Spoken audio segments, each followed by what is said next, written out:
Thank you everybody for coming to listen to me today. My name's Ralph. I'm a staff machine learning engineer here at PagerDuty, and I have spent the last 2 years working out how to do all of the Gen AI stuff, basically. I'm the technical person who gets to try and solve how we do it. I've focused here on the agentic operations work that we're doing at the moment. So this is the current stuff that we're releasing, but really, yes, there's a bit about the PagerDuty product, but I really want to talk about what does it mean to do Gen AI as an enterprise for enterprise customers? How do we go about that? I don't think I need to introduce PagerDuty to you. I'm assuming you've all been woken up in the middle of the night by us. It's generally the case when I speak to engineers. We're the people, as I say, who wakes you up. When I was hired, my job was to be the person to make that less stressful for you. That was the charge I was given. So not wake you up, or if I do wake you up, give you the information you need to get back to sleep quickly. So that's the challenge.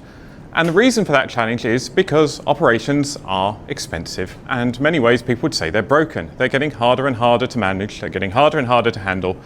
And most people in here, there's nothing more annoying than getting woken up in the middle of the night for something that shouldn't have happened or can be fixed really easily.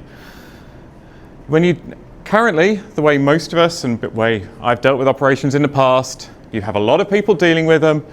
They don't know what's going on, so the first thing they have to do is finding out what's going on.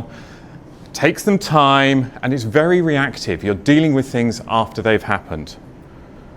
The way we can remove stress for you and for your companies who we're selling to is we want to reduce the number of people dealing with this. We want to make sure the people dealing with it have got the information they need, they can fix it faster, and ideally, they can be proactive. Can we fix things before they go wrong? Or when they've gone wrong, can we fix them without waking you up? And the way we're thinking about doing that at the moment is bringing AI into this, in particular AI agents and LLMs and Gen AI. That increases efficiency, which is nice for us as engineers because it gets us out of doing the boring drudge work, and it's nice for our bosses because they get more work out from you and can spend the money more effectively. So to approach this, we break operations and incidents into 3 types. To start with, we have the really boring, mundane stuff that we know day in, day out. A pod's crashed, it needs restarting. You're running out of memory. A glue job's failed, run it again, that sort of thing. Traditional automation is very good at fixing this. Setting up traditional automation for this is a bit of a pain in the backside. It takes a lot of work, a lot of drudge work, and trying to explain to your boss that you want to write 100 different if this, then that rules, and that is valuable use of your time, it's not very easy to do. The other extreme, we have the completely new, novel, major things. Latest one I could think of, 2 weeks ago, Google went down. You've got a major incident in your company because Google's not working. How can you fix that? You can't do a lot, you can wait. But what you can have is what's the information that's available to you? Can we surface that? Can we pull that in? Can we provide you with this information to help you solve something you've never seen before? And then we have the third type in the middle, which are the ones that I'm most interested in, where maybe you can't automate it with an if this, then that rule, but maybe you've seen something like this before and you can use that information to help. Maybe you haven't seen it, but a teammate has seen it and they haven't updated the runbook properly, but there is that knowledge there. Or another team has seen it, or someone has seen it and asked a question on Stack Overflow. How do we pull all that information in? How do we go through that mountain of logs that you've been collecting that you can't understand and you can't pass, but contains the nugget that tells you that this has happened and you can fix it? So when I looked at that, I said the first lot, we can automate a lot of that. Traditional automation, it's the bread and butter for a lot of these things. If this, then that. Very specific, takes a lot of work from humans to write it, very static. We put it together, you set it up, it goes. What we've gained in the last year really is the idea of agents really coming in being powered by generative AI and LLMs. They allow you to move away from task-specific things to goal-specific. So you can set an agent up and say, I want you to keep this service running, and it will work out how to fix it. That's great. That means you can have a lot less human intervention, they can adapt to changing things, can be a lot more dynamic and a lot more autonomous. So that's the goal. How do we get there? As I said, we want to build it. We have the lovely mock-ups that marketing have produced, and some of these already exist. Recommendation actions. You've got an incident like this, you've previously had an incident like this, and when you've done that, you've adjusted the severity automatically. We recommend you do that. Or previously, when this has happened, you need to restart your pods. Providing rules, providing information. Great, we can pull all this in, build it up, set it up. My challenge though is, how do I do this in an enterprise product? I'm not doing this for a Twitter demo. I'm not doing this to stand up and shout about this and go, isn't this amazing, isn't this nice? I'm doing this to sell this to some of the largest Fortune 100 companies in the world and the US federal government and other people who really care about things working 100% of the time. And if any of you have done anything with an LLM, 100% of the time is not something they like. But we believe, as a company, that the benefits outweigh the risks. And as a software engineering culture, I think we're beginning to believe this as a whole. I expect most of you here are writing software using Cursor or Windsurf or something like that. The benefits are there. They hide a lot of complexity from you. You can go and write an AI agent tonight in probably 4 lines of code, maybe even less in some fancy frameworks out there nowadays. That's great, makes them really easy to build. It also means they're really hard to debug when they don't do what you want them to do. You don't need to be standing over the top of them looking at what they're doing all of the time, which takes away work from you as a user. It's wonderful thing about an agent is, middle of the night, 3 o'clock in the morning, if it can fix it for you, you don't have to get up. That's great. Provided it does the right thing and you're still in control, because the last thing you want it to do is delete something it shouldn't be deleting or share some information with someone you don't want it to share. So where do you put the human in this control and oversight? It's allowed us to widen the scope of our product a bit. And this is an interesting one that we'll come up to a bit more later, but rather than being just focused on getting it together and giving you information, we can focus more on how do we help you to fix things, or how can we help you do something. That means you're getting more value from our product, which is good from you, but it's opened up some interesting questions, in particular things like, how do you set up a schedule? Well, that's drifting into HR area, and we're assigning tasks, and you've got an AI agent assigning tasks, it now needs to be ethical. So a team that previously hasn't had to worry about that has now got to worry about AI ethics. And finally, probably the most important risk to be aware of is we are not building our own LLMs. We're relying on third-party tools, which means it's great because it's really quick intelligence. I can give intelligence to anyone in the engineering team and they can start playing with it. I don't have to wait for my data scientists to spend 6 months to a year to work out how to build and train the ML model. Really quick and easy, but we've got a lot of uncertainty. We've got a lot more risk. We've got a lot more variability. The LLM models that you use, even the ones that have the same name and the same identifier, are changing day to day. The model outputs change day to day. So being aware of that and how to manage that. So these are the big challenges I've been looking at. Now, I've talked a lot about agents on the assumption everybody knows basically what they are, but I'll run through quickly the key components. The LLM, everyone's used those now, but what's happened in the last years, we've got LLMs that are now powerful enough and quick enough that we can actually do something useful with them. But a brain is no use without knowing what's going on, so we need to have knowledge flowing in somewhere. Same as for your brain or for a computer brain. What's going on, what's been done before. It's got to be able to do something. It may be telling you to do something. You could be one of those tools, but even better if the LLM, if the agent can do stuff itself. And finally, as I brought up, we've got to have the security in place. This is an enterprise product. How do we protect? So for the LLM, it's the AWS User Group. I have to say, we use AWS Bedrock quite a bit for this. Why? Because we have a lot of models. In particular, we like the Anthropic models here. We use them a lot. It's really easy to get a lot of models, stick them together. The other thing that's really cool is we don't just have one provider. We, as well as Anthropic, which we might use for our production, we have lots of different other providers we can cross-check them against. I don't know if any of you have used LLM as a judge, as a way of evaluating how our agents work.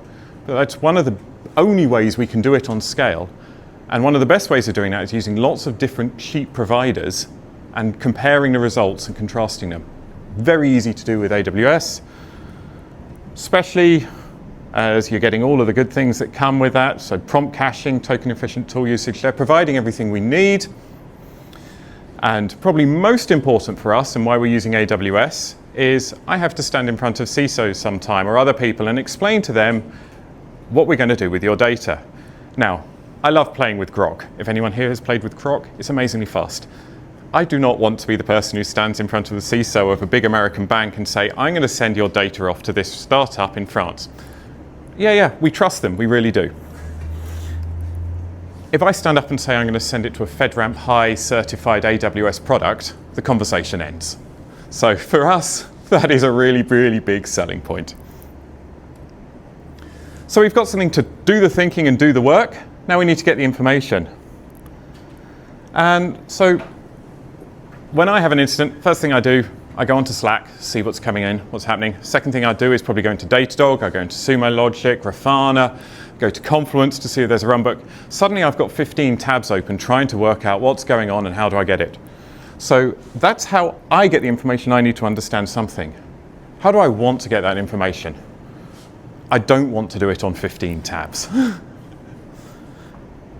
So one of the first questions we looked at was how can we provide a single interface to give you all of that information you need? PagerDuty is a central point, a central hub during the incident. We get the alerts from all of these providers. Can we bring that together and surface that for you?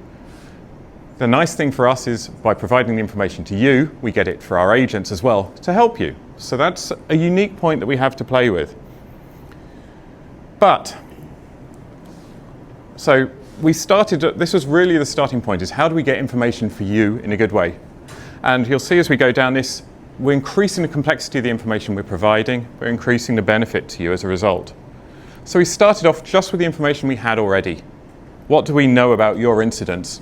We summarized that and made it easier for you to consume, to help you with it. So that's status updates, things like that, post-mortems, building out information from that.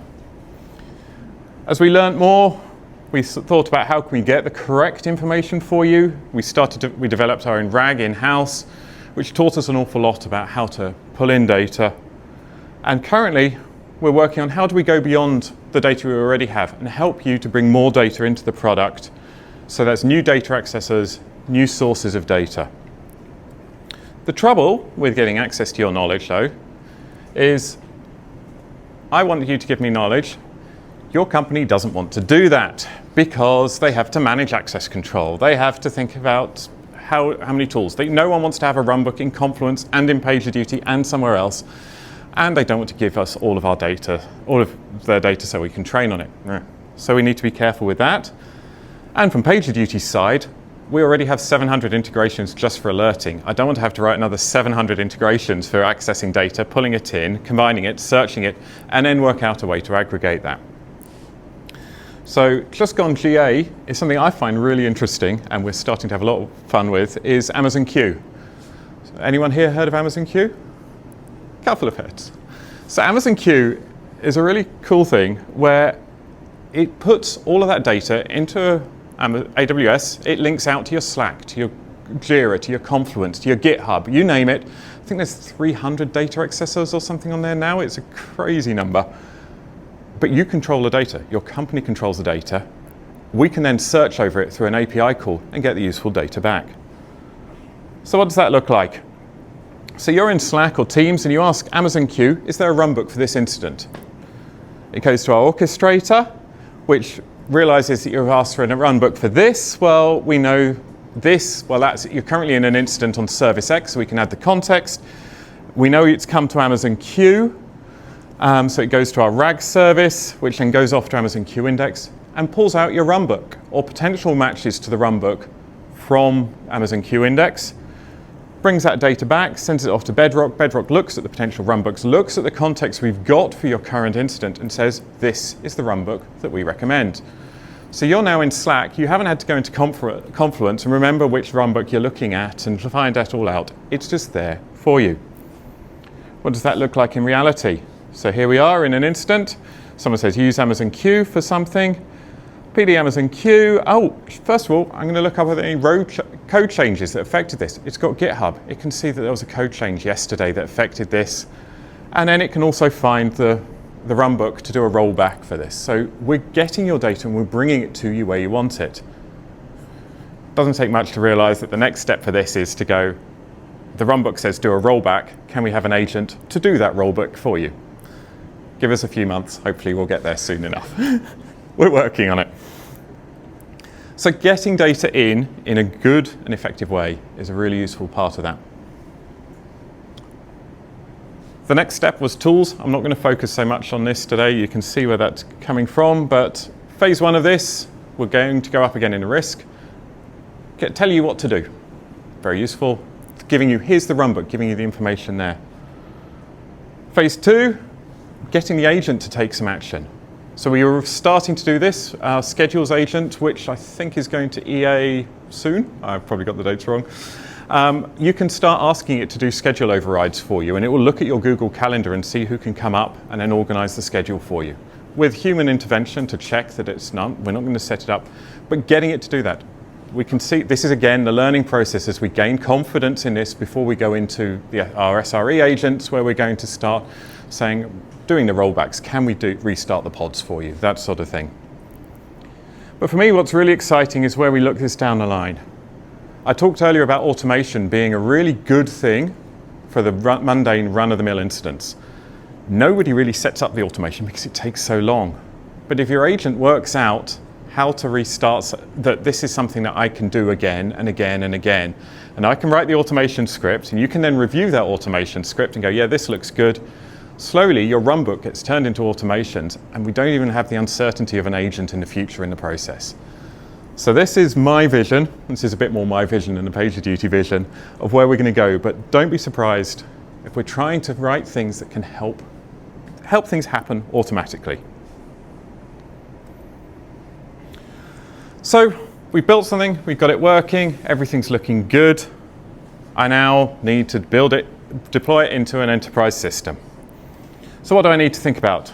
Privacy and data. Our security team go to them and say, yeah, we want to introduce something that can surface data. Oh yes, there's a risk that because it's not on the edge, the access point, the agent's working inside our system, the risk of data leakage becomes a lot higher. So we need to be thinking a lot about that. Which LLMs we're using, where's data residency going? I can't just fire it off to somebody who then fires it off to the other side of the world. Not to mention, yeah, DeepSeek, for example, of course, an absolute no. So we need to think about that sort of thing. We need to think about responsible AI. Hallucinations, risk of bias. I talked about scheduling. We can't, if someone goes, can I have an override for my schedule? Yes, I recommend Jane. Why did you recommend Jane? Because she's a woman and she'll say yes. Not good. So how do we assess that? How do we think through that? And then something that I'm working on a lot at the moment is our impact on existing systems. What do I mean by this? So we've now got an agent that fires off every time an incident starts and starts calling a lot of APIs. And it gets stuck into a loop, so it calls a lot of APIs very quickly. And suddenly, an API that wasn't really critical and wasn't getting a huge number of requests is now getting 20 times, 50 times, 100 times its normal load, and it's crashed our existing system. Not good. So we're having to redesign a number of our internal APIs to better work with AI agents. Some of it's for robustness, some of it's for functionality.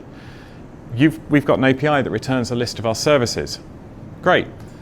You're a large company, even PagerDuty, if you call our own internal list of services, a couple of hundred services. It returns the list of the services and a load of information about the services. There's probably 50 tokens, 100 tokens for each service. Anyone who knows anything about LLM, 200 services times 100 tokens, you've blown through your LLM's context window, everything snarls up and freezes. So there's a lot of how do we manage our existing APIs, how do we upgrade them, how do we make them stable for AI? Underpinning it, compliance and regulation. As I said, we're FedRAMP certified, we're improving on that. You've got the EU AI Act that seems to change every other week. There's new regulations coming in, existing regulatory bodies. I mean, anyone who here has dealt with FedRAMP, they are fairly backwards, fairly behind the times in a lot of things that you're working with. Trying to explain to them what Gen AI is interesting. But we need to do it because they need to certify us. But then probably running across the top, the biggest thing that we have to worry about is the reputational risk. PagerDuty, probably our best asset is our name. You know that if you have an incident, we'll wake you up. We cannot afford to damage that reputation. So how do we do that? How do we manage that? Well, the first part of that is keeping something doing what we want it to do. So we have real-time guardrails. And this is another place that we lent a lot on AWS. We use their Bedrock guardrails for this. Why? Because they're fast, they're reliable, and they're not something we don't have to develop in-house. Keeping something up to date, looking at what the latest prompt attacks are, whatever. That's a huge amount of work for our team that we don't have to worry with. AWS provides it for us. Great. We can pass it out. That gives us the real-time protection, but is that enough? No. We need to be monitoring and knowing what's going on. You can't see the logo up there. We use a product called Arise to do a lot of this. So what is Arise? What's it doing for us? So every time something goes through our agent, we have online evaluations looking at it, saying, is this response a good response? Yes or no? Did someone try and jailbreak our system? Did it hallucinate an answer? Whatever like that. All sorts of questions like that. We get those evaluations, we monitor on them, and we can alert on them. So we wake someone up, or quite often, it depends what it is. Security incident, we'd probably be waking someone up. A degradation in performance, maybe we wouldn't wake someone up. That'll be there for them in the morning. Now we're back to the situation we were with earlier. You've just come into work as a data scientist, 9 o'clock in the morning, you open your computer, you see there was an alert overnight because there's a degradation in performance. What's the first thing you're going to do? Run your evaluations data set. Well, or we can turn that into an automation. So your alerting triggers your automation runs. So when you come in and get your incident in the morning, we're giving that information. So this is a process. What we're selling to you is also what we're developing in-house of how can we automate and build that out. And those last two steps, don't be surprised if in a year or two's time we have an agent doing a lot of that. Oh look, there's been a degradation in performance because OpenAI or AWS have changed the model a bit. Great, so we need to rerun the prompt tuning on that, so we'll run our prompt regeneration script. Our prompt's got better, it's just ready for someone to deploy it. Maybe we'll get to the point where we'll just leave it as that and let the prompt be deployed automatically by an agent. That's the dream, that's the goal. We'll see. So that's where we're at now. Where are we going? What's PagerDuty thinking about a lot? You'll see up there some of the things, MCP, A2A, ACP. There seems to be a new acronym every month or two on what's coming for in terms of agent communication and things. Our MCP server should be coming out in the next week or two. Look forward to that. But there's big questions on how do we do this? Onboarding our own agents. Onboarding agents, at the moment we've got 3 or 4 agents internally. One of my big tasks is that's going to grow. You could be looking at 10 agents, 20 agents. You've got customers who want our agents to talk to their agents. How do we do all of that? How do we adapt to the fact that models are getting faster and cheaper? We shouldn't be building for today's models. We should be building for what we're going to have in 6 months' time. And that's always a hard sell, is sort of like people try the beta and they go, this is really slow. And I'm like, yes, it is. But in 6 months' time, it won't be. And then we have a sort of like, well, what can we do with this? What does this paradigm shift bring to our product? Can we start predicting incidents and fixing them beforehand? Could we start self-healing incidents a bit more? How can we make this whole product better and more effective? So we're not just the people that wake you up, we are the people that actually provide you value and give you your time back to do what you want to be doing, which is developing products, not fixing things.